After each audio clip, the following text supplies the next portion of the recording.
Assalamu alaikum, run things rude boy, Nabil Aziz, becomingthealphamuslim.com and the Becoming the Alpha Muslim podcast. We're back again with an episode after a really long time.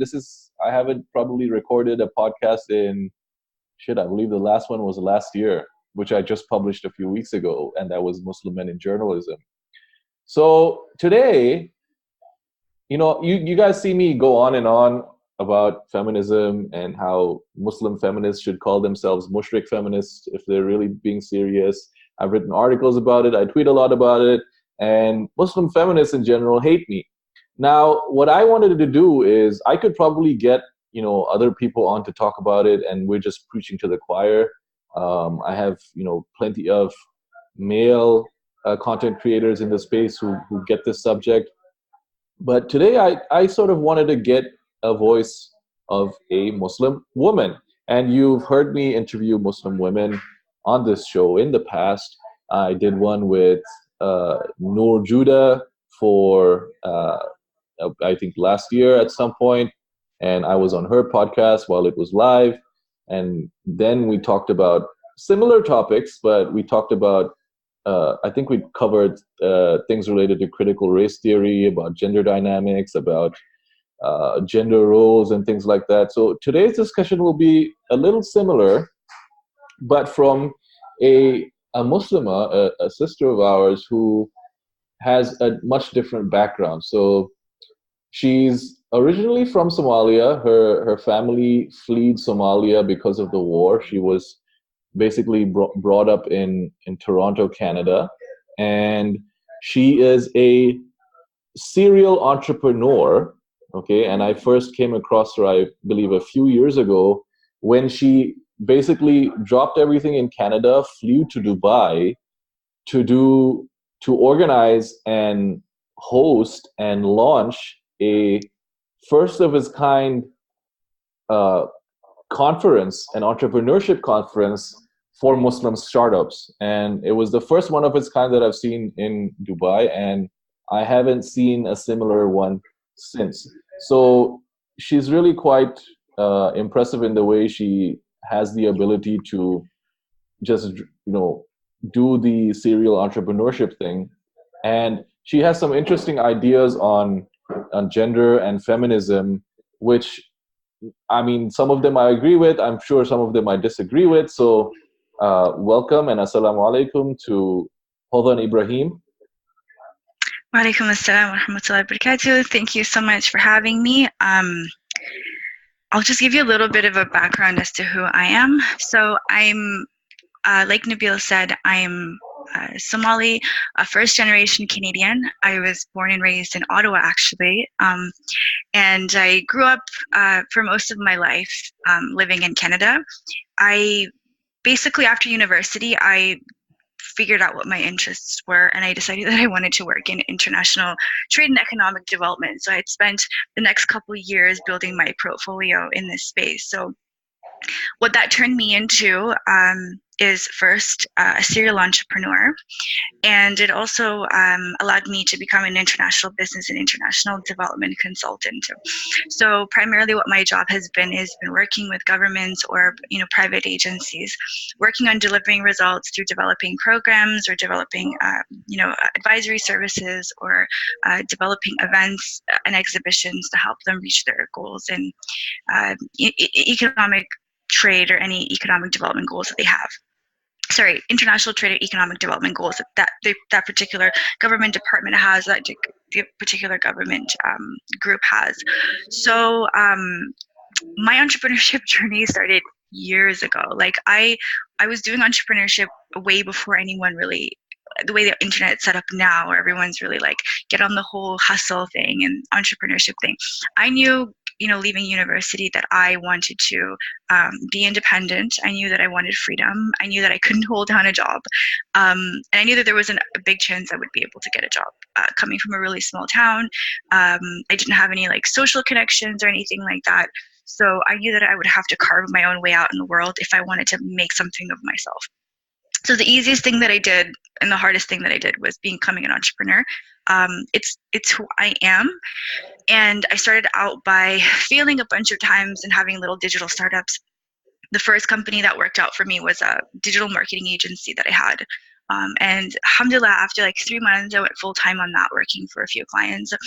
And while working in the space of entrepreneurship, I mean, just being an entrepreneur here in Ottawa, I had realized that I was vastly outnumbered and that I was working in a male dominated environment. I couldn't find the mentors that I wanted.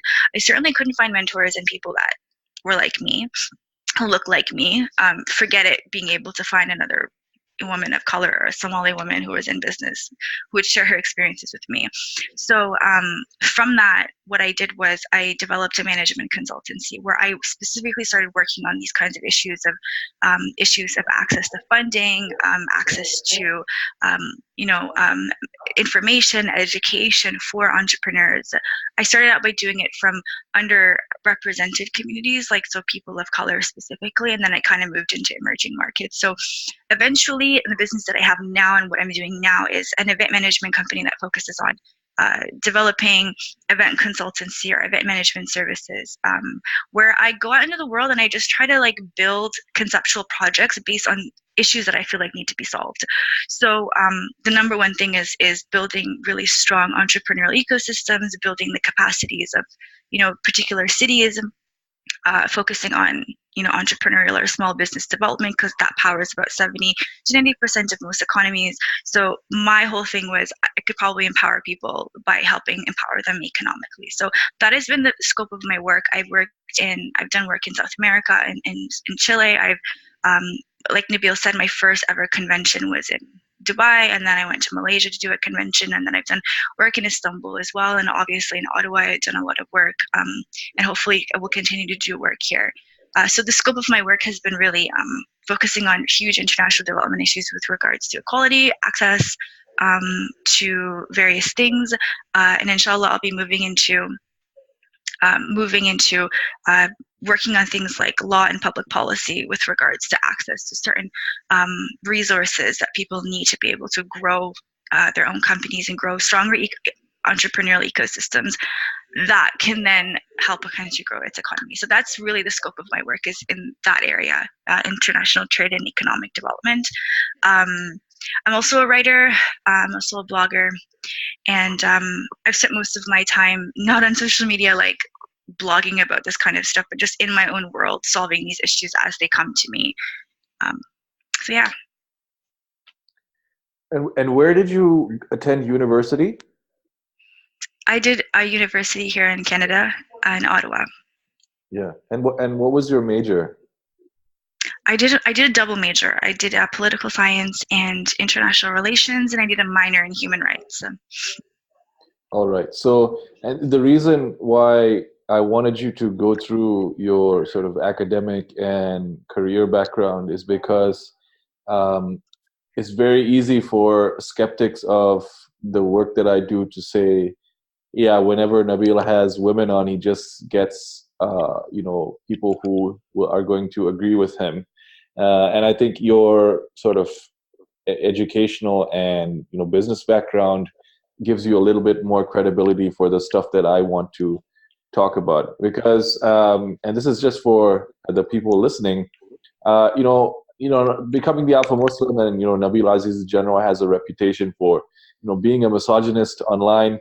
I will say this, that I am not a misogynist. I'm definitely a sexist, yeah, and a sort of proud sexist, as it were.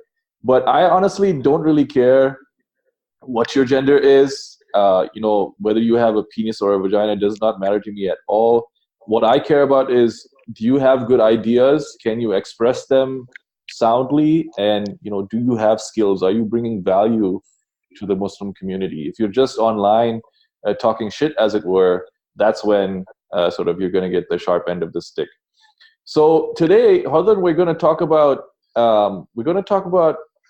your ideas on feminism and why you think it's bad for Muslim women. And just to sort of preface this, if you had just been listening to Hodan's background, like, she had every reason and every opportunity to go the other way, but it seems like she's thought about it and come to some a different conclusion. So let me start off with this question real quick. What do you think feminism is, or what do you think feminism has been, and what is it now? Okay, so before I answer that question, I just want to make a statement here is that there's a really great quote that says the sign of an intelligent mind is able to weigh or entertain two different ideas without being swayed by either idea. So in other words, like people in this day and age, we're very, very politically sensitive, but at the same time, that also creates a situation where people are very binary in thinking, which is incredibly, incredibly dangerous. So intelligent people, and especially what Islam says, what Islam encourages as a faith, is that it's supposed to encourage critical thinking. And so there's a danger, I think, of the modern feminist movement. I'm talking about third wave feminism. And the danger for me is that feminism started with good intentions. It started with women wanting to fight for basic rights that they needed. One, to be seen as human beings. In this part of the world, I say North America, women were not even seen as being human beings. Like, worse than second-class citizens, they were considered non-persons. Women were fighting for the right to vote, right? And I'm prefacing this by saying white women, okay? Because other people did not get the right to vote when women got the right to vote. Black people had only got the right to vote during the civil rights movement. Okay, so when we're looking at the origins of feminism, it's a feminism for white women. Feminism, I mean, at the time they were fighting for things like the right to retain property. Okay, that's great. The right to vote. Okay, that's great. Then there was a second wave of feminism that happened kind of in the 60s and the 70s, where women were fighting for, the women's liberation movement and sexual liberation, and fighting for reproductive health, women's right to be able to do what they wanted with their own bodies. And then you have this third wave of feminism now, which I don't think is so much about equality, but it's become, a radical movement of trying to do everything that feminism has said that it's not about, right? So feminism is the idea of giving women a choice. She should be empowered if she wants to stay home or if she wants to work. Today, what I'm seeing is a type of feminism that's not really about equality, okay? Because I think that, first of all, I'm saying this as an entrepreneur and saying somebody who has really fought to get through every single door, because I didn't just have the issue of being a woman. I had the issue of being Black. I had the issue of being a first-generation immigrant. I had the issues of social mobility. Like, I went to university for the issue for social mobility. Okay, it was not because I needed that degree. Because it got me into I needed the social connections. I needed the networks. I needed the knowledge exchange. I needed the proximity to power that came with being able to get a degree.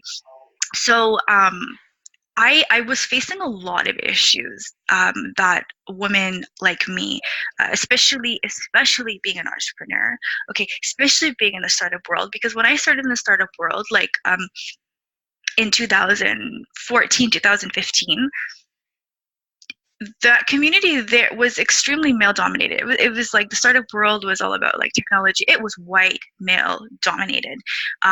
Any place that I went to, and this was before any of these talks about like intersectional feminism, like I was exposed to these ideas. These ideas did not help me at all. When I had to go pitch at incubators or accelerators or pitch for projects, I was sitting in a room full of white men. There was not a single person of color in any of these rooms that could understand my perspective. Even when I was doing a lot of work and I was being interviewed with this work in Ontario, in Ottawa, like I remember one incident where I went to the CBC and it was the first event that I ever did. Like what I ever did was in Ottawa, and it was about supporting entrepreneurs of color. And I went and I got an interview with the CBC, the National Broadcasting Corporation here, and they're just like, but why does it matter if an entrepreneur is a person of color? Like, why can't you you can't just like learn from all types of entrepreneurs? Why don't you have white entrepreneurs? And I was like, oh my God, you guys are totally missing the point here. Like, the point here is about representation. It's about diversity. And I feel like I've had to be a lone fighter in that. It's like not been about the equality of sexes. There's been a whole bunch of elements that go on when it comes to being able to like find some sort of success. And so it's not about just me fighting as a woman, it's me fighting so many different social issues at the same time. So the feminism that I'm seeing today for a lot of women, when we talk about equality, it's like the issue is not being able to get in the door as a woman. The issue for me was being able to get in the door and get access to resources. And that didn't have much to do with me being a woman, or me being, it had a lot to do with the fact that I was many other things at the same time, right? Because me being a woman, I could walk in and say, okay, there's a lot of women entrepreneurship oriented resources. But my issue was I had to knock down a lot of doors because I had so many other social elements that were up against me at the time. So I don't know exactly what you asked. If you asked like why the original question was, I'm sorry. That's okay, because I had a sort of follow-up question based on your answer. So you mentioned that you were interviewed by, what was the name of the station? CBC. Right, so CBC, and they asked you, what's the big deal? And sort of that is really my question as well. So what we've seen based on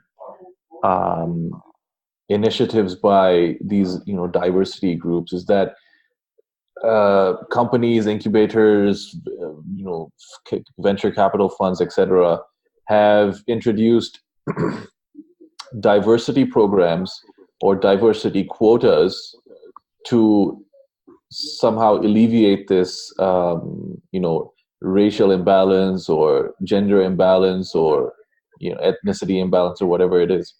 So my question is, why does that need to happen? Because typically what happens is that now you're going to have situations where it is there are the majority race or the majority ethnicity or the majority people will tend to lose opportunities, or they'll have to jump through more hoops to get the opportunities that they would have gotten if just everybody was like, just come if you have good ideas and we treat everybody the same.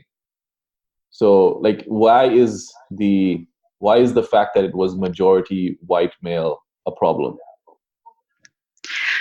Okay, so I think in the course of this conversation, it might sound like I'm on both fences, but I really do want to say, like, I have my own ideas, and I've kind of created my own little formula about the way I see a lot of this kind of stuff. Again, it's like not a binary issue. Like, I'm not, I don't like the word feminism. I don't like what third wave feminism is about. I don't like that it's, really focused on forcing women into this box of things that they need to, be or to accept in order to be considered, feminists. But there is an issue, not just with women. I don't think in North America, though, women have the same, I think I have about the same opportunities as a woman, as a man does. I can do anything a man can do. Not that I'd want to, but I can do whatever a man could do. The issue becomes when, I think we have a lot to thank for a lot of women who made sure that a lot of women did get these kind of opportunities. A lot of people might attribute that to feminism. I don't really know.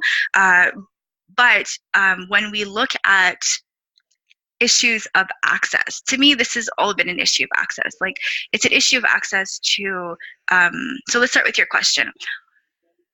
The reason why it's important to have people focusing on marginalized or under-resourced communities is because the same level of funding, the same level of social access, social connections, and information that flows back into certain communities does not do this. It's not the same in other communities. So, for example, if I'm a white kid in North America, I'm much more likely, and I'm saying, like, yes, in North America, where I grew up, you're much more likely to have parents who are educated. Therefore, your parents are much more likely to have jobs that pay well, which gives you access to capital, and that capital allows you to do things, allows you to get into good schools. Those good schools, you get to meet, people who are educated. Those educated people have certain particular connections. So that doesn't exist in, like, immigrant communities, people of color, communities of like indigenous people or people of color, other types of marginalized or under-resourced communities. So to me, it was important for me, the work that I'm doing specifically, to create more access to resources, because that's how you level the playing field. It's not about like I'm a woman or I'm Black, or people can hold up those flags, but to me, it's like a right that people have access to certain resources that can allow them to compete at particular levels, that can allow them to have the full capacity to grow their potential. If we want to box that into certain like political movements, then you can do that, but that's not the way I see it. So it was important for me that, okay, if I'm a person, like, let's look at the representation issues that we have. If you see yourself in the media, you see yourself represented in movies and videos and different types of media, then you're much more likely to then tell yourself, hey, I can do that. But if you don't see yourself in these kinds of places, then you're not going to feel that. I never felt like I could really be a successful entrepreneur until I started meeting other successful entrepreneurs that look like me. The startup world that I came from was just a bunch of Mark Zuckerbergs and white males in the tech space, which is what the media was basically projecting. Every video that you would see, every article, every magazine cover would be this kind of a prototype of what a successful entrepreneurship looked like. So then for me, it was important to just start saying, well, I want to be able to do this too, right? And I know that I can do this too. I don't need some political movement to tell me that I can do this. I know already innately that I can do this. And where do these feelings come from? Well, they come from the fact that first, I'm Muslim. Allah, like God breathed his life, like he breathed into you. So that makes me what? His masterpiece, which makes me what? Fully capable of doing anything on this earth. Like, and the other thing is also, I'm African. I know that I came from a really incredibly rich, illustrious history of people who are, extremely wealthy, who came from a really rich intellectual background, really rich cultural background. So that was what gave me the confidence to be able to say, like, I know that I can do whatever it is that I want to do, but I have certain issues. And those issues come down to access to certain resources. Okay, so you said that you had a drive to do this entrepreneurship thing, right? And the fact that it was mostly white males being pushed, that you saw in the media in the entrepreneurship space, didn't stop you. And at the same time, we have sort of white males, as it were, who don't have the same opportunities. It's more of a class distinction than it is a race distinction, isn't it? Because there are obviously poor white people, just like there are obviously middle class and well-to-do Black people. So I don't know if we could make it a race issue in a blanket way. So there's that aspect, right? And then there's the aspect that you, as somebody who had the entrepreneurship bug in you, were not stopped by the fact that what you saw in the tech space were majority white males. And then my question becomes, did you lose any opportunities because you were Black or because you were a woman, or were you judged on the merits of your ideas and given the opportunities because you had good ideas and you could hang? Okay, so I will tell you that there's a lot of people out there who, because of their particular ideas, not remarkable, but it depends on their access to certain resources, that they're able to become successful than somebody with a really fantastic idea who can't because of the resources. You can take class and race out of that, but class and race plays a huge issue in that. Okay, so let's look at it like this. I'm looking at it from a business perspective. If you look at like venture capital, 1% of venture capital in the United States is run by Black people. Okay, 99% is run by white people. There's something called I forget what it is, but the term used in venture capital, it's like a gender bias. It's a particular bias that happens, which means that if you look at the funding patterns of a lot of these companies, what they end up doing is they just continue funding what makes them comfortable, or what is easy, what has worked before. So a lot of these white people have probably just funded a lot of other young white people, and in that they have found a lot of success, and they continue finding that success. So it's called a pattern bias. That's what it's called. It's the idea that I'm going to continue doing what has always worked for me, right? So now in Silicon Valley, there has been an incredible, huge push towards diversity, towards representation. But we can't overlook the fact that if I'm, if I'm from a particular class, and I have, let's say, access to a really great education, like I went to Stanford, and because I went to Stanford, I was able to get into a particular, social group. And that social group, was a bunch of kids my age who had really, really rich parents, and those really, really rich parents, were very connected in government, and were connected in politics, and were connected in the business world. It's very hard to argue that that some people can just run on the merits of your own really great ideas. Entrepreneurship is not about that. Entrepreneurship is about really having a network, and having that network then amplify your ideas. If my network is much more powerful, money, culturally, socially, politically, economically, then I'm much more likely to get those ideas amplified. So I do feel like there is there's a need for, when I say representation, I'm not really all about like, okay, people should be like, it just should be like, we need X amount of women, or we need X amount of Black people, we need X amount of, people of color. It's not about that. It's about, does everyone have a chance to get access to those resources? Do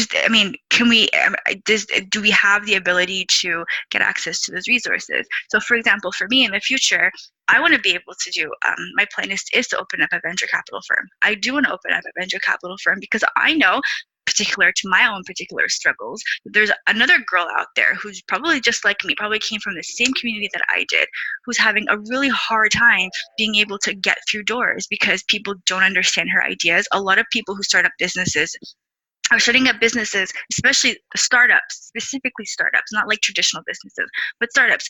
The whole idea of being an entrepreneur in a startup is that you're solving a problem, right? I'm not just starting a business to be able to get profits and look at my profit, my bottom line. I'm starting a startup because there's a particular issue that I'm trying to solve. And these issues have very much to do with your background and where you come from. I'm not going to start solving issues that don't make any, like for me, why did I start a management consultancy focusing on emerging markets and focusing on issues of access? Because it had everything to do with me. There are startups out there that are focusing on building tech companies, solving financial issues, in particular, communities, for example. Like there's been a huge wave of fintech startups in the community of remittance. Why is that? It's because remittance has very much to do with their background and how they experience life. So that's how they're trying to use technology or startups to solve the problem. So you can't, in this world, you cannot get off the merits of your own idea. It would be ideal, and the world that I'm trying to build is where you can get off on the merits of your own idea. But it's about issue of access. And yes, there are some poor white people. There are some really rich Black people. But I think that we have to look at it kind of on a structural level. It's like, why are certain people in a position of power? Why do certain types of people have power? And why is it that, that because of that affects what the resources that other people get, right? So if venture capital firms, and I'm really happy that there's a huge push towards more diversity in venture capital firms. It allows a perspective, or it allows a space where people with other ways of looking at the world can then pick out other people who are probably being missed, right? So. Okay, so I think that sort of makes sense to me, and I read a little bit from this Black economist. His name is Thomas Sowell, and he has some interesting ideas that I wonder why aren't more popular in the African or African American community in general. So what you're saying to me about minorities creating their own ecosystems or their own funds makes a lot more sense, because I, I don't know how you can ever get rid of a person's affinity to people who are like him. There's no, I mean, you like no amount of diversity initiatives is gonna beat that out of people. As a Sri Lankan, I have a natural affinity to other Sri Lankan people. As a Muslim, I have a natural affinity to other Muslims. As a white male, I would have a natural affinity to other white males. So I think it's more of a problem when minorities try to sort of make, I don't know if the word make demands is appropriate, but we're waiting to get chosen, right, by the establishment, when we have every ability, for the most part, if you live in the first world, if you have an internet connection, if you have a computer, if you have a phone, you have every opportunity to choose yourself and do your own thing. Yeah, actually, I'll tell you, the book that really changed me was written by a white man. I mean, I don't like to say that. Knowledge is knowledge, no matter who it comes from. It was a book by James Altucher called My Favorite Blogger. Choose yourself. Yeah, choose yourself. And it was a white man who gave me permission to choose myself. It was a white man who wrote that book. And a lot of the self-help, personal development world community is a lot of white people. So it's like, it's not binary. Like, that's my issue with feminism today. It's like you have to be with us or you can't be with us. It's like you have to choose us or you're against us. Like, this is what I'm saying. It's like today what feminism has turned into is like this radical movement that's kind of not allowing women to just have their own choices, and to say, like, this is what I want to do. It's like, I think the most counterculture movement that has come about is like the traditional conservative people, right, today, who I understand why they have such an issue with these feminists and feminists today, is because I understand really like both sides of the argument, like, and I do get it. Like, I think that's what intelligent people should do. I should be able to look at both sides and say, well, what are these people trying to say? And I understand the reaction of a lot of feminists and a lot of the early feminists that I was hearing about, like Mona El Tahawi, Mona El Tahawi, for example. It was just like the way I got introduced to feminism was from women like her initially, which put a sour taste in my mouth. The red-haired harpies. Yeah, she has her own ideas. I think she thinks in binaries, and I remember the first thing I ever saw was like this debate she had with Niqab, and I'm like, oh my god, the Niqabi is making such great points. It's like a factual conversation they were having, and she got so emotional, and the Niqabi was just like spitting out fact after fact after fact after fact. But I understood where she was also coming from as well. It was coming from a space of insecurity. And then the Niqabi was having some really, really great points about the issue, I think, was about, that they were debating the Niqab and all of that. But the one thing I want to say is that, like, why a lot of people consider themselves Muslim feminists today is because they're rebelling against very, very traditional conservative ideas that exist within the Muslim community, and they don't know a lot of times where these ideas have come from. And I think I had shared it with you, and I would like to share it with the audience, is that you have to really dig deep into Islamic history to understand where these conservative traditional ideas came from. A lot of people harp on, that it's patriarchal ideas. Islam is a patriarchal religion. We come from it started from a very patriarchal way of looking at it, where it's very traditional. The male is the head, and the woman, she stands next to him, but she is not the head. You cannot have two captains on one ship. It's just logic right here. Could I just yes, stop you and ask you, do you have any examples of, you mentioned conservative ideas, like what are some examples that you feel are conservative ideas in the Muslim community that aren't necessarily Islamic in nature?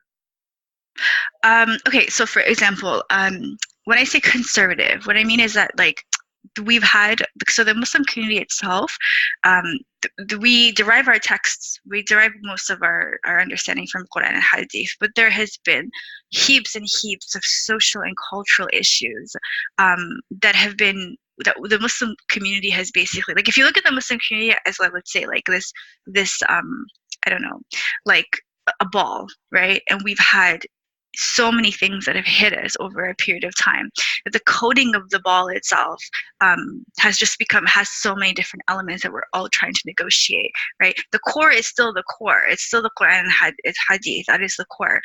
But we've had so many issues that have happened to us that have affected our texts, our fiqh, our sharia, from generations that that a lot of us attribute to Islam. So I'll give you an example, like more conservative and more traditional people. And again, it really depends on the culture you come from. What is perceived as Islam, which I think is very much Arab culture, is like the idea of a woman, the idea that a woman has to ask permission before she leaves. This is more attributed to I think the more I'll say, like, really conservative Muslims who have this type of thought. The idea that a woman should cover herself as much as possible. When she goes outside, nobody should hear her at all. Like, these are some ideas that are very much ingrained into the practices of very, very conservative Muslims, very, very traditional Muslims. Whether these ideas are from, Islamic, they're definitely from Islamic influences, but whether these actual ideas are ingrained in our textual foundations that make up this religion, we can argue whether that comes from, the Quran and Hadith or not, right? So I think what a lot of feminists that I meet today, what they're trying to rebel against is these very conservative ideas that seem to want to cover up women, that seem to want to push women aside. Another issue that traditional communities have done is, for example, the way they divide mosques up, right? They have a side entrance for women, a really small side entrance. Everywhere in Ottawa, you will find this.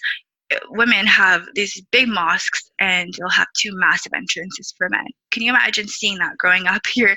And then you have this small little entrance for women. Yes, I can understand why somebody growing up seeing that would probably lean towards feminism for sure. They think, why do men need these massive, huge things? And then women have to, like, literally the women's entrance was next to a garbage can.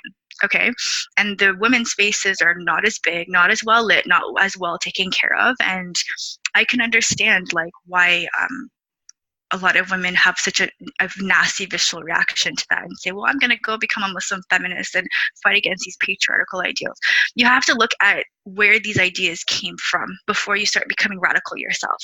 These ideas of, like, the separation of, like, the Muslim woman's presence in her role in the public life and her role in the private life has completely evolved over the last like hundreds of centuries. It was not always like this.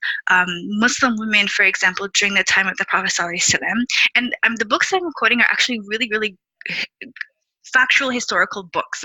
Okay, so one really great book I would really suggest to understand this a little bit more is Destiny Disrupted by Tamam Ansari. He talks about why there was such a huge shift, especially in our attitudes towards Muslim women, and these attitudes came from because of their huge external attacks that were happening on our own community. So naturally they just wanted to protect the most vulnerable types of people. In our conservative, really Western, really liberal society today, we'll look at our communities and we'll say women are oppressed. That's how we will interpret this. 500, 600 years ago, they would have interpreted as, well, women are being protected. So it's not black and white, and that's why I really don't like black and white discussions about things like this. So the early times of Islam, the Prophet ﷺ and the four Khulafa al-Rashidin, their whole history was first that Islam was not just a religion, but that it was a social project. Okay, they were trying to cement the foundations of our religion. The Quran was not in completion until the time of Uthman radiallahu anh. The completion of the Quran, the gathering of the whole Quran started with Umar radiallahu anh. Each Khulafa was trying to solve individual problems to try to cement Islam as a social community, as a social project. The political Islam that we see today, that a lot of people, and that I think feminism can only exist in this realm of the political, came from the start of the Islam's political empire. It started with the Umayyads, it started after the death of Ali radiallahu anh, and the political issues that started happening, right? The Umayyads and the Abbasids were the two major empires that basically cemented Islam. What we see today is like the golden age, the political empire that it became, the global empire that it became. It started with the time of Umar radiallahu anhu, but it really picked up during the Umayyads and really picked up during the Abbasid Empire. And so this is when you started seeing the intellectual, the cultural, the social revolution that the whole world talks about as being the golden age. It started with these people. They were the ones who really solidified our lands. They were the ones who talked about expansionism. So because of them going into this political realm now, they got attacked by, now they had to start fighting the world, right? So there was a two world. There was a Dar al-Islam, there was a Dar al-Harb. And over a couple hundred years, what you will see is that during the time of Prophet ﷺ, for example, women were not like, and it was not a private or public, right? You had the Meccan women who were more submissive, more quiet. They were noted and characterized to be this way. You had the Ansari women who were much more outspoken, like a lot like Somali women, like they're very outspoken, they have an opinion, they're gonna say it. And when they did the first hijrah from Mecca to Medina, Meccan women started opening their mouths a little bit more and started getting a little feisty and sassy. So that's what started happening. During the time of Umar radiallahu anhu, we saw that the market that was set up for Muslims, the first market, was put under the whole direction of a woman. Okay, women have had to play such major roles. Aisha radiallahu anha was the prime gatherer of an authority on hadith, and the work that she did on hadith and preserving the science of hadith has been one of the main reasons why our religion has been preserved. So the attitudes of Arabs towards women at the time was, I would say, they did not have this idea of a woman existing in a private realm or a public realm. You can totally disagree with me, but this is how I've understood it. Coming later, what we've seen is that there was a period of time where we started to see more conservative attitudes towards women. So, for example, the idea of wearing the hijab, fully covering up your body. These ideas are like preserving women and keeping them hidden away. These ideas actually came from the Byzantines. What they used to do is they used to take their most valued women, I guess, kind of like the highborns, and they used to hide them away. They used to cover them up. It was like, I think even the Ottomans did this as well. A lot of European nobility, the women were fully covered up, and they were hidden away. They were not supposed to be seen. It's a form of protection at that time. But what you see is like when during the time of like after the Abbasid Empire fell, you started to see like the Fatimids come. So there was like a very clear Shia opposition. Again, the Shia movement is really, really interesting for people who are feminists to also read about, because that was also an issue of class, by the way. There were people who felt there was a religious fervor or a political fervor that came with the Shias because it was against, for example, the power that the Umayyads had at the time, and the Umayyads who were Sunnis. And I mean, this is just, it's so fascinating, honestly, to think about this kind of stuff into, because I really love Islamic history, but it's a lot to get into. So there was a lot of the factions that we saw in the Muslim world were happening because somebody didn't like that somebody had a lot of money, or somebody didn't like that someone had a lot of power, or something like that. But what we saw is like, okay, so during like after the Fatimids fell because of Salahuddin Ayyubi, then you had the time of Imam Ghazali, who is like the greatest philosopher of like all time, and he wrote his seminal text, Ihya Ulumuddin, and his writings like were extremely fundamentally like really influential for these ideas. Were the start of like, okay, we have to start creating an idea of a public and private realm between women, where it came about what a lot of people would see as being oppressive. And it came because actually it was a complete direct influence on the social issues that were happening during the day. Okay, so in a really short period of time, this was what happened to the Ummah. Ummah had two really, really great empires that helped solidify us as really the great golden in a golden era. And then what happened was in a really short period of time, we got attacked by the Crusaders on the east, so the Muslims had to deal with that. And then, so that meant that, we had the way the Crusaders started attacking, we can totally get into that at some other point, but the Crusades started primarily because Muslim Seljuks were in Jerusalem kind of harassing other Christian pilgrims when they were there. So they went back to the east and said, hey, we need to take care of these Muslims because they're harassing our Christian pilgrims in Jerusalem.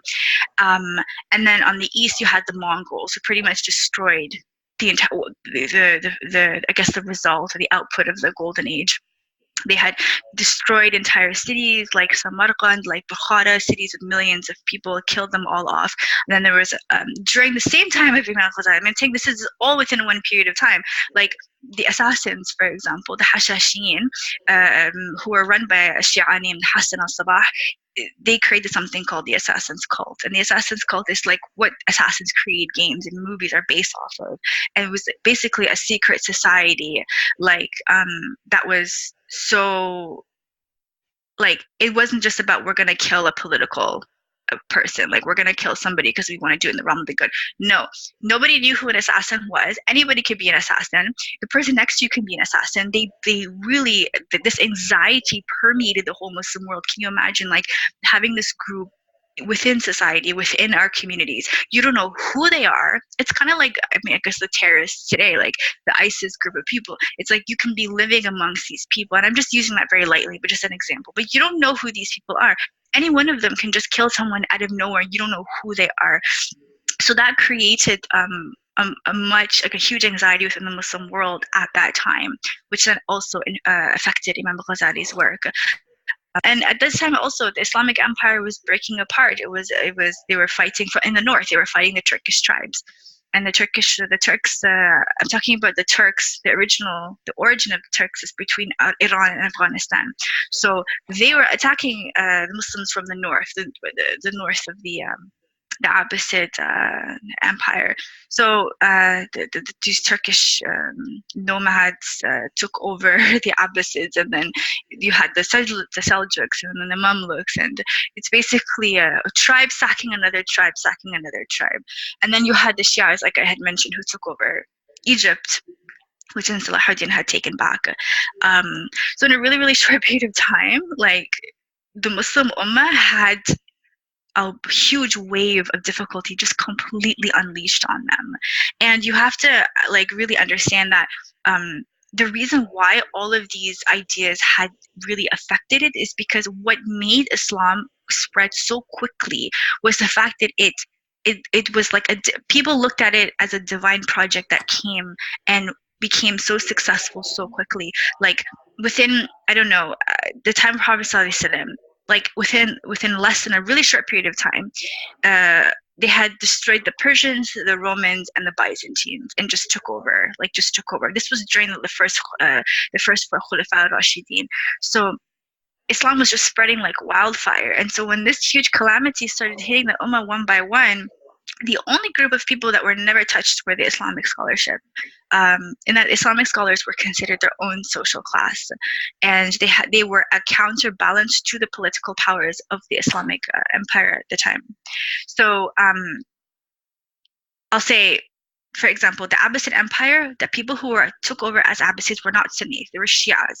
The reason why the Abbasid Empire was not Shia, and the reason why the Muslim Ummah the Golden Age was not a bunch of Shias who had been ruling Andalusia or had been ruling Baghdad, was because the ulama at the time were Sunni Orthodox. They were Orthodox Muslims, and they said that, okay, these people have too much power, that if we were to run a Shia empire, we probably wouldn't have an empire. So the Abbasid Empire ruled as a Muslim, an Islamic Orthodox empire.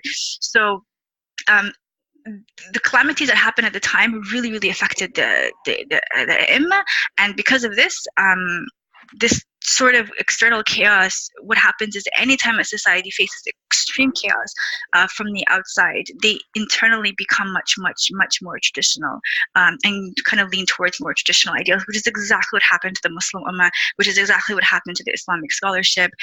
Then you had scholars like that came after Imam Ghazali that were also affected by this, like Ibn Taymiyyah, as well, who became very, very conservative, who came up with the idea of like, we need to follow the Salaf as-Salih, we need to be literalist. Imam Hanbal, also a literalist as well.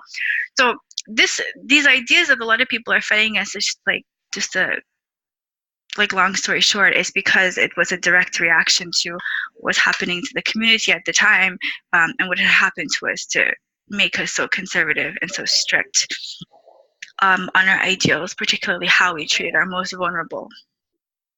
Okay, so if I was listening correctly and I understood you correctly, you were saying that the social pressures on the Muslim community as a result of wars and infighting and the Hashashin cult, as an example, caused the scholars at the time or the Muslims at the time to become more protective over their women.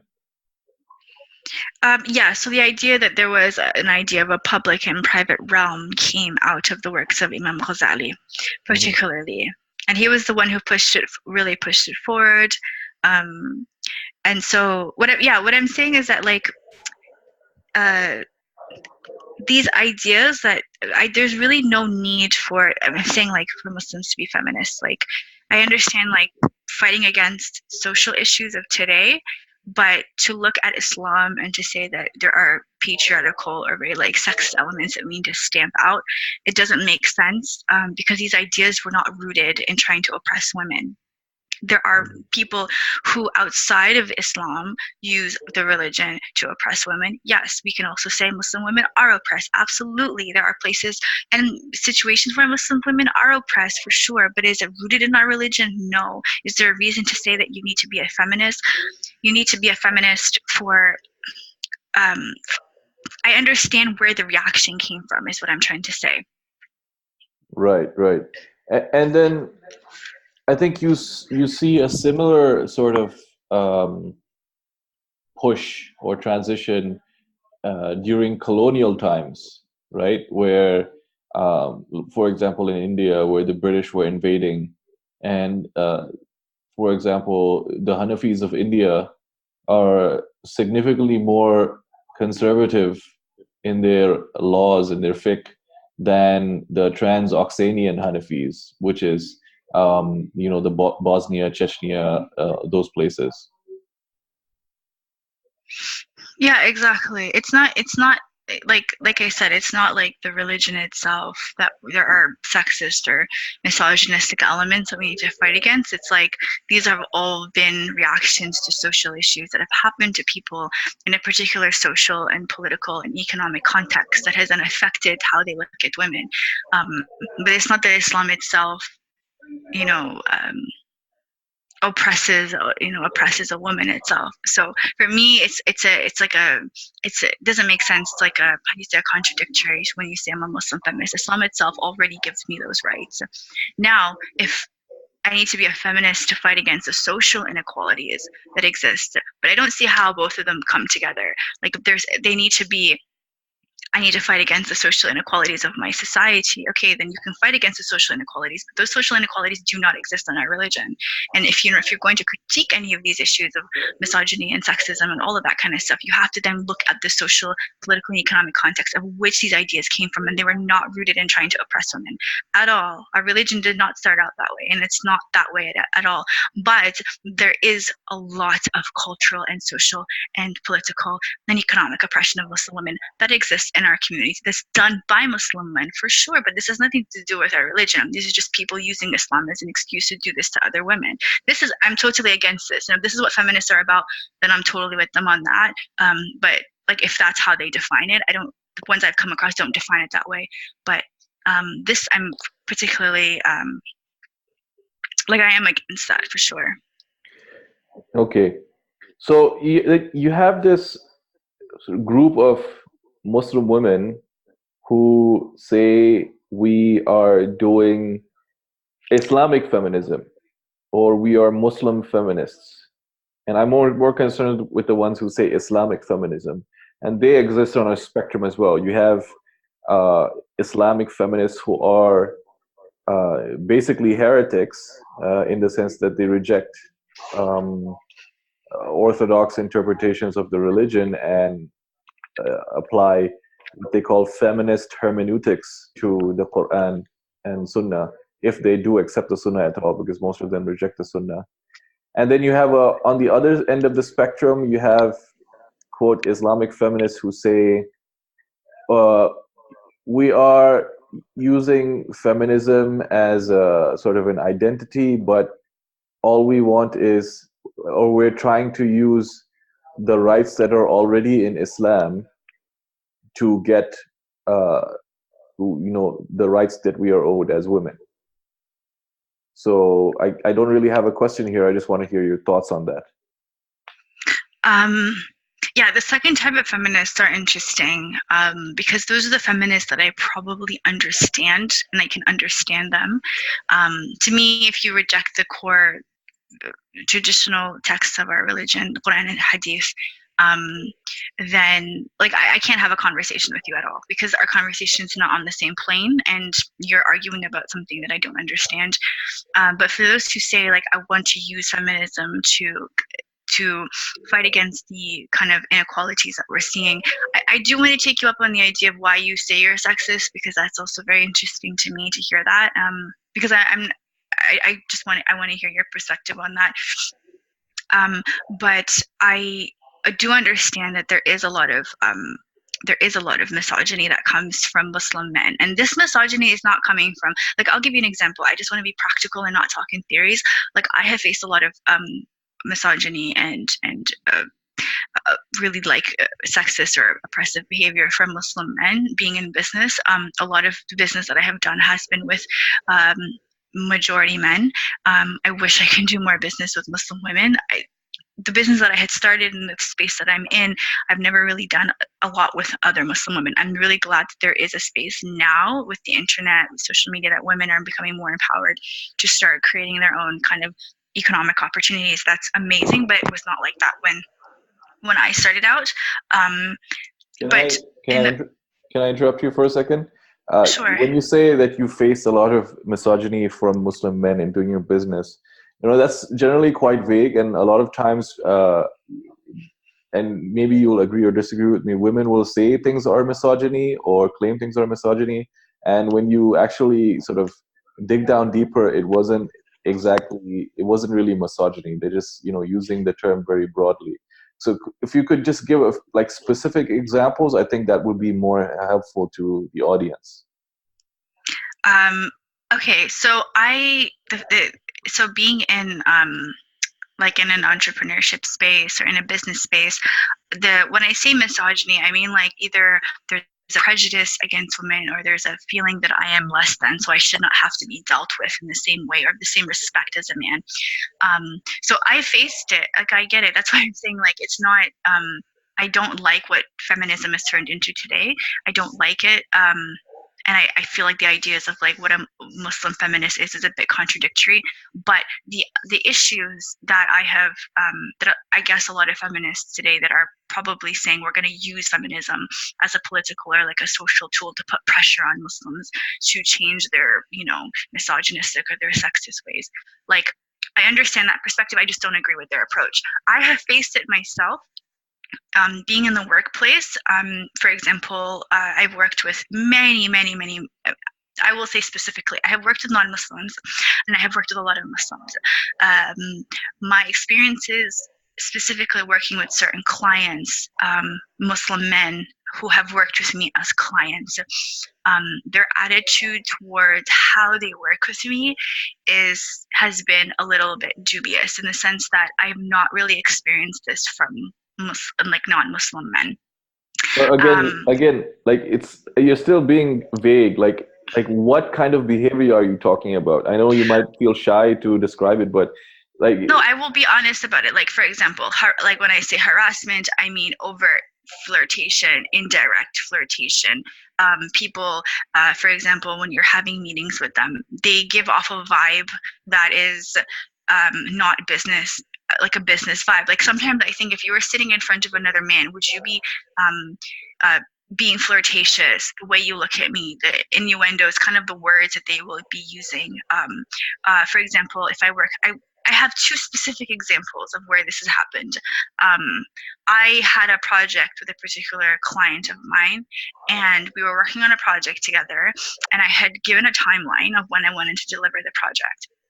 And for whatever reason, he canceled the project halfway through. So after the first payment, I did my project, and I said the next project delivery will be at this stage.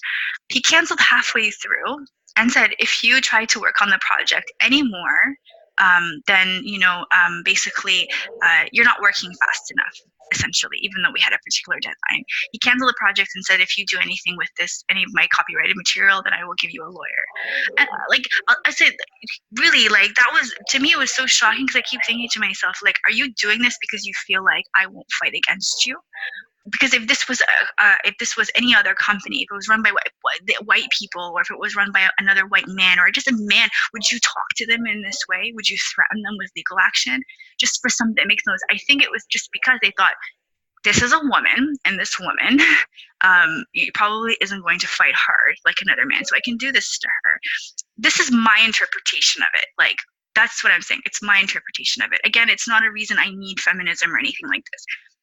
When I look at it, I think of it like these are prejudiced ideas that come from Muslim men that are culturally and socially ingrained in them, and that definitely need to be stamped out. I don't know, personally. That was one example. Another example, I was working with a client. I had created a project completely pro bono. I did it because I wanted to do it, and it helped the client make a lot of money, and it helped cemented, their work into something incredible. So after the project was done, we had made an agreement that we had a portal which we can check all of the transactions, how many people were buying, the revenue, all that kind of stuff. This was shared. And then at one point, I remember waking up one day, and after going into the account and realizing I was blocked out of the account. So, okay, I contacted the client and I said, is there a reason why I don't have access to this account? I don't know if you're the same way. Can you please check? He's like, yes, I've changed the password. I said, is there a reason why you changed the password? They just it's my project. This is what I want to do. I said, really, this is the second time this is happening. Why do you people feel entitled to do this? I have never experienced this from any other group of people. And again, these were the men who felt like because I was a Muslim woman, they could be flirtatious with me. They could be, I don't know where these ideas were coming from. What I do know, and I'm sure you have a whole argument against maybe why this isn't what you think it is, but my experience is I've had multiple encounters like this where Muslim men will act a certain way, and they will act in a way of such entitlement over me. And to me, the only way I can interpret this is prejudice. But my reaction to it is not trying to, my reaction honestly is just to use these experiences just to get better. My answer to it is, yes, they're doing this because I'm a Muslim woman. They're doing it because I'm a Muslim woman. However, my reaction to it, I've never really talked about this, and I'm sure a lot of women in business get harassed. A lot of women in business get I don't know, some sort of prejudices, some sort of issue that they have to face. I do get it, but it's very silent. And there's a shame that comes with being able to talk about this, because people will just look at you and be like, well, maybe you were asking for it, or maybe there's something that you were doing that had caused this, because the blame does directly go back onto the woman. So my understanding and the way I approach it is, okay, that was a loss. That person wasn't worth my time. I'm not even going to start working. I'm not going to try to work with people like that again, right? Which happen to be a lot of, Muslim men. So I don't know, maybe I'm feeding into the whole feminist argument now, but I don't like the fact that I can go and work with a man, and the fact that I can then demand and set my rates, and the fact that I can say this is what I want. To me, it's a very empowering act. That empowerment comes from my religion. It comes from my background. It comes from knowing that I have rights as a Muslim woman, as a working woman.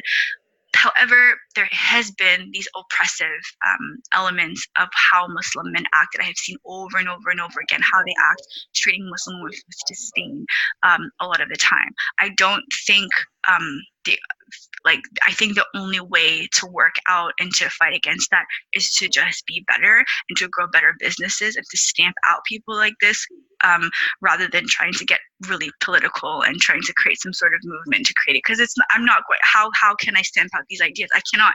They're deeply ingrained social ideas for how men view a woman.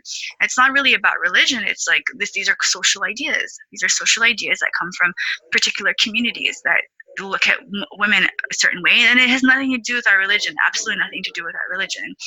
Okay, I get that, these were shitty interactions, and from your perspective it might seem like or it did seem like it was because you were a woman. But as a consultant myself, I've had to deal with, well, actually no, I haven't. Most of my clients have been pretty good, but I'm sure male consultants have to deal with shitty clients at the same time, right? So, but shitty clients who do what? Like, is it shitty clients who are really bad and really rude to you for what reason? Like, what else can you attribute it to? If you're a professional and you do what they've asked and you've gone above and beyond, right? I don't know if this is a case of like, don't be nice to people because people take your niceness for granted. And then the other case is Muslim men feeling like they can act a certain way with me because they just don't take me that seriously. The way I looked at it is there's no reason for you to be acting like that other than the fact that you feel like you can get away with it.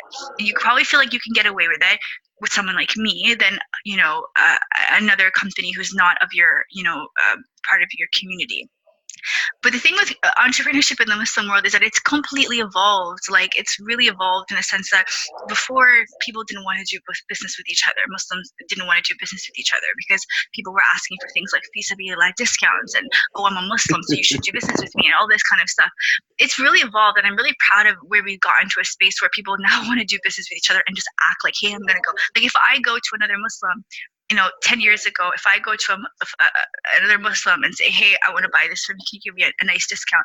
Versus if I go and buy the same product from someone who's not a Muslim, and they are very clear, there's no discounts, this is a price, take it or leave it, I'm not going to negotiate with them, right? So these attitudes of like, the problem is, it's like there's a business ethics that exists outside of our community that we all adhere to, but those same business ethics don't exist in our relation to each other. So in the same way, if you kind of funnel that down a little bit more, then the interactions between Muslim men and Muslim women can also be explained in the same ways that we just don't take each other seriously. So I couldn't do that to anyone out of integrity for my own self, but I will say that it had something to do with me being a woman because A, maybe they're not used to seeing women who have to do businesses, so they don't take it seriously, or B, they don't believe that a woman should be doing what she's doing, which asks the question why they're even working with me in the first place. Or maybe they just really believe that, you know what, I'm just using you because you're easier to work with. I'm much more flexible to work with. And that's just the nature of it. I think with me being an entrepreneur, when clients come to me, I'm much more flexible to work with than, let's say, I don't know, maybe you, I don't know how flexible you are with your clients, but I am pretty flexible with my clients, and I'm willing to accommodate them more. And I don't know if that has anything to do with my own experiences of if I was less accommodating, if they would treat me this way. But this is how I interpret it. Again, it's like somebody going out in the world and seeing issues with themselves. They'll interpret it the way they see it for themselves. And I can only interpret it the way I know how to interpret it, which is saying that, I've been in professional situations where I've not been treated well by a lot of Muslim men, and it's because of their attitudes towards me. I don't attribute this to Islam, though. Okay. Yeah, I think that's fair enough. And we could probably disagree on the canceling project part, but definitely the harassment and the flirtation, that is, that's general, shitty male behavior. And then you could probably put that to shitty client behavior, the other stuff to shitty client behavior. It's not necessarily because they're Muslim men, it's either because they're shitty men or shitty clients in general, probably. Or it's just shitty men that just happen to be Muslim. That's the way I look at it. Yeah, exactly. Right. So you said that you wanted to sort of hear my thoughts on, or get me to explain why I say that I'm sexist. When I say I'm sexist, what I mean is that I do believe that there are, traditional gender roles where each party is more optimized for. So a man is optimized for certain things. He feels, most useful, most fulfilled when he's doing certain things. And a woman is optimized for a certain role where she feels most fulfilled and, most happy, and when she's doing certain things. And I think, science bears this out, where you have the study that's called the paradox of female happiness, where self-reported, female happiness has declined in, I believe, in the West or in America, or wherever the study was done over the past 40 or 50 years. So basically, the more freedoms women have gotten, the less happy they've become. I believe, 1 in every 4 women in America is on antidepressants at this point. And also there's, the situation of Scandinavian countries where they have the highest levels of gender equality and the most disparate career choices than in countries where there's very little gender equality. So like what happens is that the more you remove the environmental barriers to women doing what they want, the more they're going to choose what they're naturally inclined to, which is homemaking and raising children. And in countries like Saudi Arabia and Bangladesh, for example, there are more STEM graduates than in America, because I think like, the women are going into this because they feel like they have to prove something. But when they're given the choice what to do, they tend to traditional female gender roles. So that's what I mean when I say I'm a sexist. And there are other differences as well. Obviously, you believe that. I mean, I believe that men and women are not the same. Like we have different ways of thinking. The physical is most obvious. We have gender dimorphism, and the intellectual profile is also different between men and women, where men are more their intellect, their IQs are more at the ends of the spectrum, and women are are higher at the average. So where the sort of the male IQ profile is flatter, and the female IQ profile in terms of a normal distribution is narrower, which is why you have differences in men and women at the ends of the spectrum, where you have more men who are in cutting edge fields in technology and science, and more men who are criminals and just evil people, and less so for the women. Do you get what I'm saying? That's what I mean when I say I'm sexist. Yeah, I mean, for a lot of people, I think in our very like politically sensitive society, people are like, if you say like I'm a sexist, it's like you're putting like a target on yourself, But I do understand, again, like I believe that people should just try to be empathetic with others and try to understand their perspective. This is why I disagree with like my core belief. Like there's a lot of reasons why I don't feel like I need feminism. Let's dig into that right now. So there are 2 ways you could have gone. You're a certain way right now, okay? The way this almost, I would say, despite the environment that you grew up in. And there's the opposite end of a spectrum where you could have turned into a red-haired, crazy third-wave feminist, praying in mixed congregations while you're on your period. So there are 2 ways you could have gone based on your background. Those people, though they consider themselves feminists, I don't know. Like there's just some people who will just do the craziest things and then slap on a label for themselves. That's not feminism to me, because that's not even principled. That's not principled. That's a mockery of any person. Like that's a mockery to me. That's not even feminism. If it were to be called like any sort of like principled argument against the equality of women and men, like if you're gonna desecrate people's traditional texts, then you should just go somewhere else. Not call yourself a feminist, nor call yourself a Muslim, because that's just disrespect.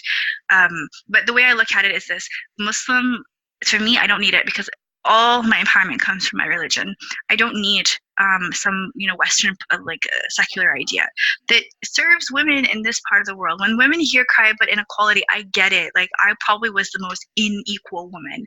Like the lack of opportunities I had, like I'm on the bottom of the social totem pole, like the bottom of it. So when I see women in the West cry about like my lack of equality, I'll like keep thinking to myself, it's like I've been to Dubai, I've been to Malaysia, I've been to different parts of the world, and like I keep thinking to myself, like I've also lived in Egypt, okay, and I keep thinking to myself, it's like, what inequality are you guys talking about? There's issues of human trafficking that exist in other parts of the world.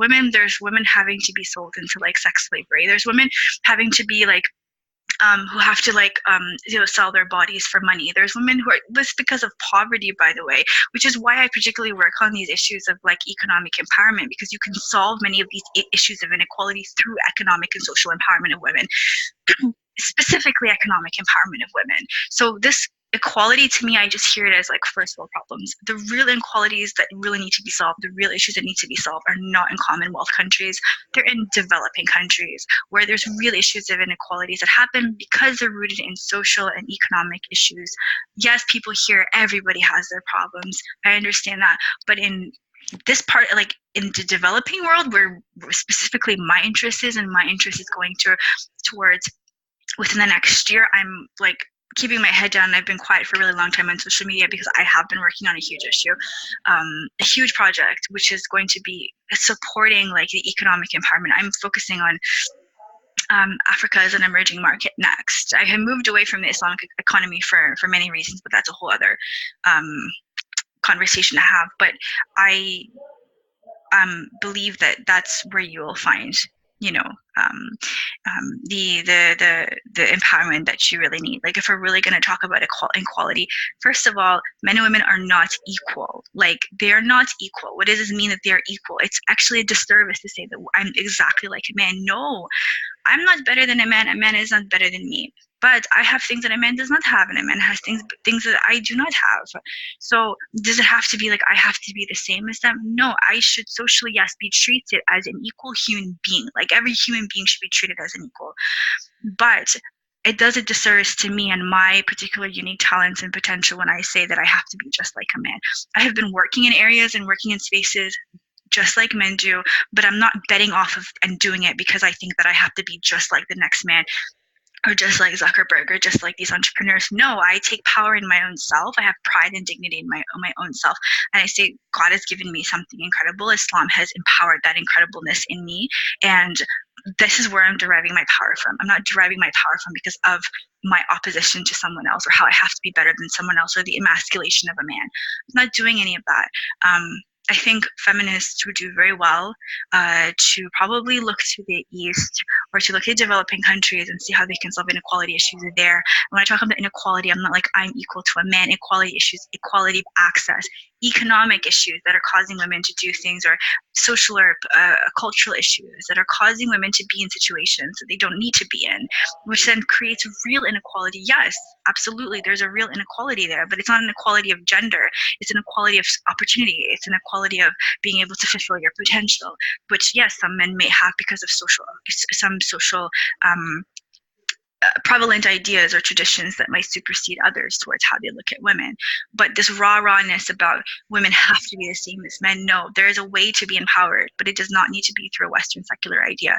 It's like looking at the fact that our religion already empowers you. And there's Muslim men, first I will say that there are Muslim men who want to disempower Muslim women. Yes, keep them hidden, tell them you can't do this, you can't do that, you can't work. No, Islam already tells me I have rights as a working woman. I have a right to own my own property. I have the right to be able to have my own money and protect my own money. I don't need to share that with my husband or share that on household duties. If I already know and I'm already empowered as a Muslim woman to understand my own religion, then I don't need something else to start telling me that I have those rights. Those rights are already in. That's why it's important for people to understand Islamic history. It's important for people to study fiqh. It's important for people to study the Sharia and to really understand it, but not to use it for their own political agendas. Right? So I could have I understand that. I just feel like a lot of people who consider themselves feminists, if they were to really look at it, I would say, like whatever you're looking for is in our religion. And people who do things like, for example, praying in mixed congregations, or these are like praying with their period. This is the first time I've heard of this stuff, but those people, they're disrespecting the religion. Like that's disrespect of any cultural tradition or religious tradition. That's disrespect. There are texts that tell us how we have to be. If you don't like it, then don't be that. It's the same thing as those those Russian activists who are like, running topless in a church, trying to like say women's rights, women's this, or feminism in Russia. I don't know, there's something riots. I won't say the first word, but something riots. Like they're doing that, but it's like that's so disrespectful. That's disrespect. That's not you trying to tell your rights. That's disrespect. Like there's something wrong with you. So yeah, that's how I look at it. And to me, there's a prevalent idea also when Muslim women themselves are implicit in their own oppression, in the sense that there's this idea that has permeated as a reaction to these very conservative ideas that has come throughout history, which is the idea of like a self-sacrificing ideal Muslimah. What the ideal Muslimah is supposed to do, what is she supposed to do, how is she supposed to dress, how is she supposed to act. I don't know where this, I mean, really, like, the idea of a self-sacrificing woman who gives up everything, her emotional, her spiritual, her mental health, for everybody but herself, is so disempowering. And these ideas also are coming from these conservative groups, these conservative, like, I don't know, the right wing of Islam, very conservative ideas of like, this is how a Muslim woman should be and this is how she should attain Jannah. It's complete bollocks. That's not how a Muslim woman should be ever. She should not have to sacrifice her emotional and mental well-being in order to be seen as valued or favorable. And I understand these are some of the ideas that feminists are fighting against, but these concepts themselves, like, they have to really look into it. Yes, a lot of Muslim women are complicit in their own oppression. And the definition of true empowerment is to be empowered within the deen. Because if you really understand what Islam actually says about you as a person, you're not going to take any oppressive behavior from a man. You will not last for very long. You will not take any oppressive comments or too long. You will not give in to the idea that somehow you have to destroy every part of yourself in order to be a good Muslim woman. It does not exist. You have to value yourself. And that's exactly what Islam does for the woman. And it values her and it puts her in a position of value, to value herself and to have other people value her. So you're, if I could use a very popular meme, you're a strong, independent Black woman who don't need no man. No, I would never say that. And just to finish my thought, and then so you're also pro polygyny. So my question is, how do you how does your understanding of Islam sort of help or hinder your ability to be a Muslim woman or an entrepreneur, and how do you sort of square those two dichotomies where you're a serial entrepreneur, you're very well traveled, you're very independent, you make your own money, yada yada yada, and you are pro polygyny? Because a lot of other Muslim women will be like, yo, that doesn't make any sense. Well, it does make a lot of sense to me. It's like, okay, first of all, we have to operate from a place of understanding, rational, objective understanding, not emotional understanding that's done with like insecurities. Because a lot of the time, if you think it in an emotional way, this stuff can really get you heated in a lot of ways. So a lot of women who are like anti-polygamy or anti-whatever, it's not because they actually fundamentally disagree with the idea. It's maybe because they're just emotionally, there's some sort of like an emotional idea or an emotional feeling or an insecurity that exists. First thing I will say is that polygamy is accepted in Islam. It is a law of Allah. You cannot disagree with it because of your emotions. If you don't like it, that's your problem. But this has no bearing on how the religion is. Okay, this is what our religion says. Now, there are conditions that a man must fulfill: financial, and I think even more important, emotional intelligence that must exist. I am in favor of it if people are consenting. If people can do it, if all sides are consenting, people want to live a happy life doing that, I don't see how that's any different than the acceptance of a lot of Muslims, gay couples, or people who are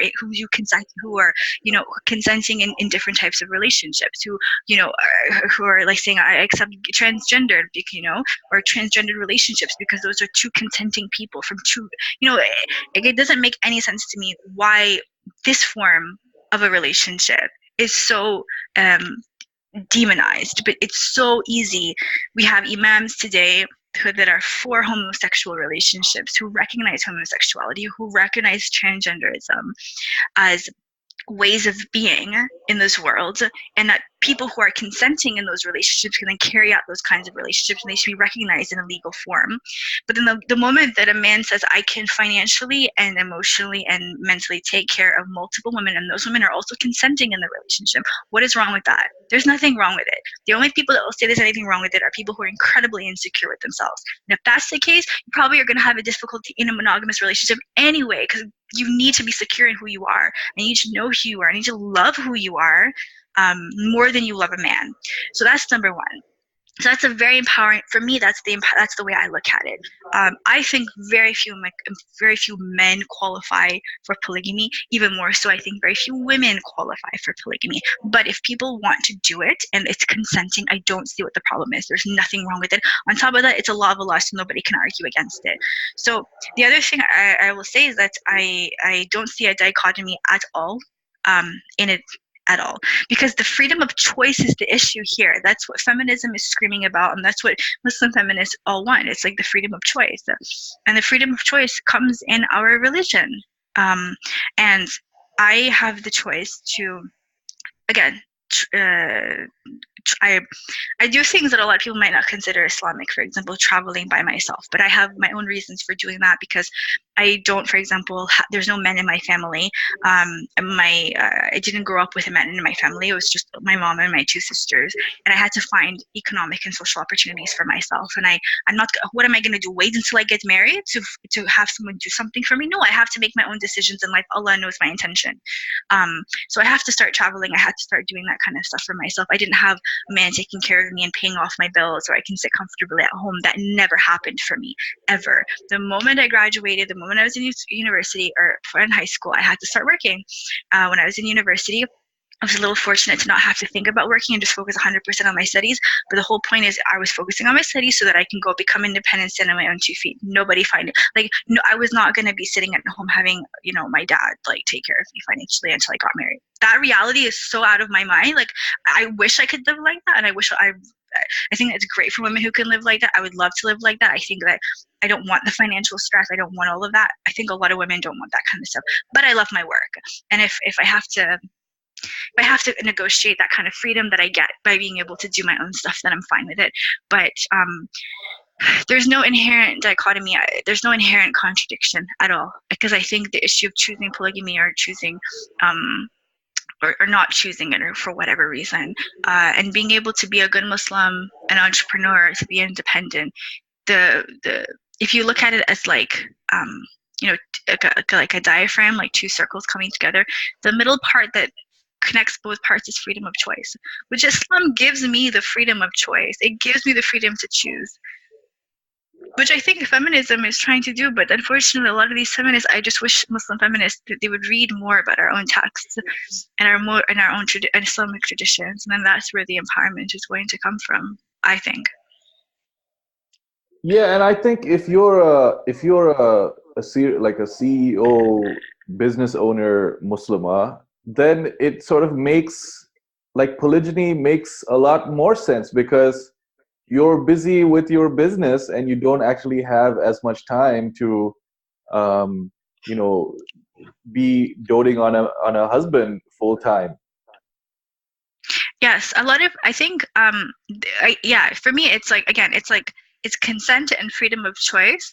And if a woman needs to, it's the most empowering thing ever for me to say, I'm going to choose how to be in a relationship. So long as it's healthy, so long as everyone's consenting, so long as it's, good for everybody involved. People should choose how they want to be in a relationship. If that is a way for you to have a relationship, get your relationship needs met at the same time, be able to run your own business. That's also an option for a lot of women, and a lot of women choose actually just never to get married. That's also an option. It's against our sunnah. This is not the sunnah of Prophet ﷺ. But a lot of women are either forced into that position, which they don't have a choice, or they choose a position like that because it's easier for them than having to deal with the many demands of a modern Muslim man today. Yeah, and I think you mentioned an important point. One thing I've noticed, and I actually mentioned this in another interview I did with a female relationship coach / psychologist, where I said that a lot of women, or women in general, and more particular Muslim women, they tie their identity and their self-worth and their happiness to their husband. And I think that's where you see a lot of the pushback against polygyny, where Yes. they need sort of that sort of that, I guess, I don't know what word to use to describe it, that connection to that man in order to be happy. What I told the interviewer was that, like, no one can make you happy. Only you can make yourself happy. So you need to figure out how to make yourself happy and to derive happiness internally and your self-worth internally. Okay, so this is I agree with this point. It's extremely dangerous. The idea that you should that's why I'm saying, like, a lot of people who look at polygamy like kind of objectively will not disagree with it if it has consented and adults in it. Like I had mentioned, it comes from a space of insecurity. And this insecurity, again, comes from women tying their whole idea, their self-worth, their love, their sense of self to the husband. It's the most disempowering and, might I say, anti-feminist thing you could possibly do to yourself. Okay, I'm saying this from women who might be listening who are feminists, who probably do this. You cannot do this to yourself as a woman. First of all, your self-worth comes from Allah subhanahu wa ta'ala. And this is where I find Islam so empowering for me. Like, it's so empowering for me, because my self-worth comes from Allah subhanahu wa ta'ala. It's knowing that I was created by Allah. It's knowing that I'm sustained by Allah. It's knowing that I don't need anything but Allah. Should worse come to worse in my life, I don't need anything but Allah. So the idea that you need to put your self-worth and your love to be attached to a new human being, to me, like, you need to reevaluate your religion, because like, on a religious perspective, that's almost like husband worship. And I'm really glad that there are conversations about husband worship. I think Sisters Magazine came about this idea. They published an article on the idea of husband worship, that a lot of people take it as like women, being dutiful wives, but they're really worshiping their husbands, which is, I'm not going to say it's shirk, but it's damn near close to it, when you cannot live without another human being, okay? The other thing is, people forget that everything is from Allah, and Allah can take it back. So you don't own anyone, and you don't need anyone in that context as well, okay? So that's what I'm trying to say, is that, like, this idea is extremely very, very dangerous, and people need to start working on their self-worth, their self-love, and Islam is a very great starting point for that, because once you find and recognize the value in you because of what Allah has ordained for you, you will never come from a place of insecurity ever again. Boom. All right. Yeah, I think we covered everything we wanted to cover, so I think maybe this is a good place to shut it down. Did you have anything else that you wanted to share with the audience? If you have a message for our female listeners, or you have a message for our brothers, you can go ahead. And if you need a few seconds to, think of something, take that time. Okay, so for my Muslim sisters, what I would say is that I have had probably almost every challenge of life thrown at me. Being an entrepreneur, building my own businesses, and I want to continue to build businesses. I grew up kind of on the bottom of the social totem pole, meaning that I literally had almost zero opportunities afforded to me. I had to do everything myself. I had a really supportive family, alhamdulillah. I will say that I had that blessing. They're an amazing mom. And two really amazing sisters who are beacons of empowerment for me. But your ability to do anything that you want to do, you can do it. You don't need someone to relegate that, manage that. I came from a space where I've traveled, alhamdulillah, to almost every single continent in the world, almost every single continent. And because I had a drive and a passion, I found out exactly who I was and what I wanted to do. There was no person that was telling me how to live my life. All my empowerment, contrary to a lot of people, will look at my life and say maybe it's un-Islamic, but I found it within our religion. It's within Islam. Islam empowered me, like traditional Islam empowered me to focus on who I am, what I want to give to the world, what my purpose is, and where my self-worth is coming from. And I really hope, if you're listening to this and maybe you fall under the category of like what I consider like a self-sacrificing Muslimah, if you are in a situation where you're giving up your emotional, your mental, and your social health, and you're not you're not feeding yourself every day, you really need to start thinking about like asking yourself, like, who are you? Always ask yourself this question, like, who are you? What is your purpose in life? Beyond husband, beyond children, beyond your career. Because if you really need to be, that's something that's called your truth. Once you're stuck with that, nothing in this world can shake you. You can lose anything, everything in your life. You can lose baby, you can lose husband, you can lose business, you can lose everything. But your core is being able to know who you are, and this is all rooted in our religion. So don't like devalue yourself, because our religion values you already. Like already you're valued, and you're the most precious thing in the world because Allah values you. The other thing I would say to brothers is that your audience of Muslim men is that I'm probably your worst nightmare. I am a Muslim woman. Who travels, who's an entrepreneur, who has her own business, who believes in financial independence. But what I do share with you is like these traditional values, and I do believe that these traditional values should be upheld. However, please understand there are women like me. I think sometimes with these like anti-feminist movement for men, there's an extremely negative reaction to women. And to women like me specifically, but everything I'm doing is rooted in our religion, and there's no way to argue against it. My ability to be financially empowered, my ability to be socially empowered, my ability to be empowered in my own self-worth, my own self-love, very threatening to a lot of men, specifically a lot of Muslim men. That's really threatening to a lot of them, and this is rooted in our religion. So take that. I'm kidding. I think a lot of really like, how do I say? Men would do very well to support the empowerment of their Muslim sisters, allowing them and giving them the freedom to do what they want, how they want, and not restricting them. Because this is what our religion did. Our religion elevated women like that. It's exactly what it did. It didn't, like Aisha, look what she did. She was a scholar. She led an army. I'm not going to talk about the politics of what happened during that time, but you know, you had Khadija radiallahu anha, to me, who's like my queen, because she's just like everything a boss woman I aspire to be, you know. And this is all in our religion. So the very things I think feminists are fighting against, they can find a lot of the remedies in Islam, and a lot of the things that men tend to be against, like this independent woman, all of this kind of stuff, they can find these remedies in our religion. So there's there's no binary, how I started the conversation with an intelligent person can basically, an intelligent person can entertain two very opposing ideas at the same time in their mind and not be threatened by either of them. So I think this was an interesting conversation.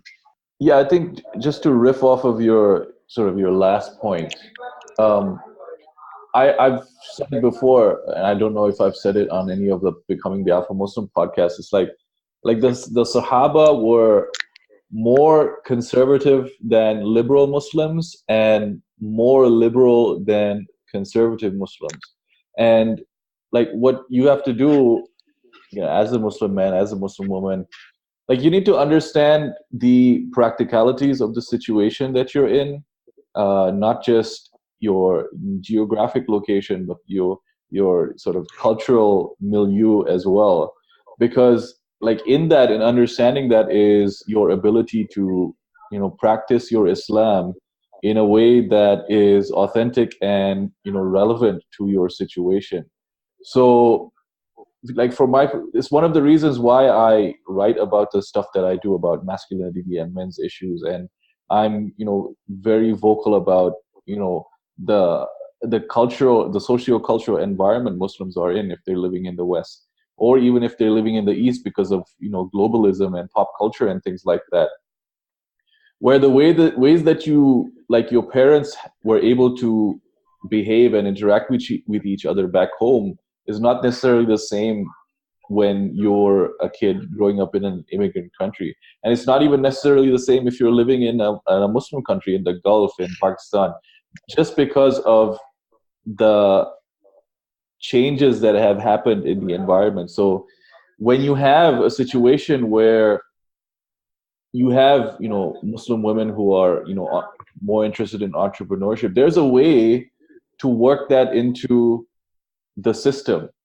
and that's a part of your game as well. right?